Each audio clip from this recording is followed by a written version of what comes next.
नमस्कार मैत्रिणींनो, जागृतीच्या तांबा पितळ दुनियेमध्ये मी तुमचं स्वागत करते. माझ्याकडे ज्या वेगवेगळ्या देवपूजेसाठी आवश्यक असणाऱ्या कड्या आहेत, कलश कडी, निरंजन कडी, समई कडी, घुंगरू कडी किंवा देवीला आपल्याला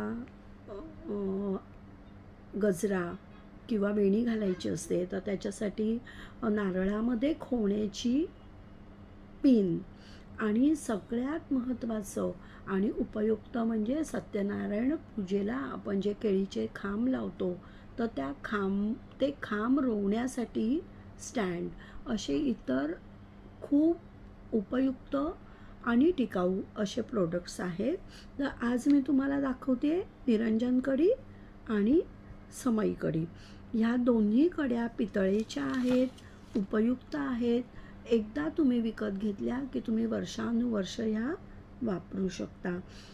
ह्यांचा उपयोग असा आहे मैत्रिणींनो, की ही जी समई कडी आहे, तर समईच्या कडेला जे काठ असतात, जिथे आपण तेल आणि वात लावतो, तिथे ही कडी अडकवायची आहे आणि ह्याच्यामध्ये व्यवस्थित अशी वात ओवून तुम्ही समई प्रज्वलित करायची आहे. ह्यामुळे काय होईल की समईच्या कडेने जे तेल ओघळतं ते ओघळणार नाही आहे.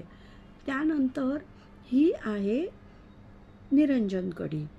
निरंजन कडी जर समजा कधीतरी तुम्हाला वाटलं की आपल्याकडे वाटीमध्ये आपण लावूया, छोटीशी पितळेची एखादी वाटी असेल तर त्या वाटीमध्ये किंवा पणतीमध्ये तुम्ही ही मध्ये लावायची आहे, मध्ये ठेवायची आहे तेलामध्ये आणि वात ओवून तो दिवा प्रज्वलित करायचा आहे. मस्तपैकी अगदी सुंदर असं ती जी ज्योत असेल ती त्या भांड्याच्या मध्यभागी प्रज्वलित होईल.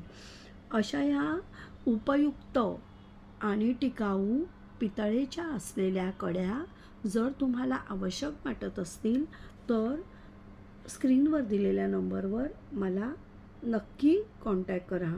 मी ह्या कड्या कशा वापरायच्या त्याचा एक सेपरेट व्हिडिओ बनवलेला आहे.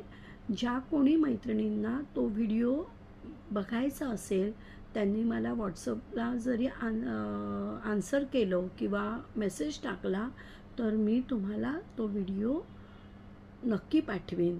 त्यामुळे तुम्हाला ही कडी कशी वापरायची ते समजू शकेल. धन्यवाद.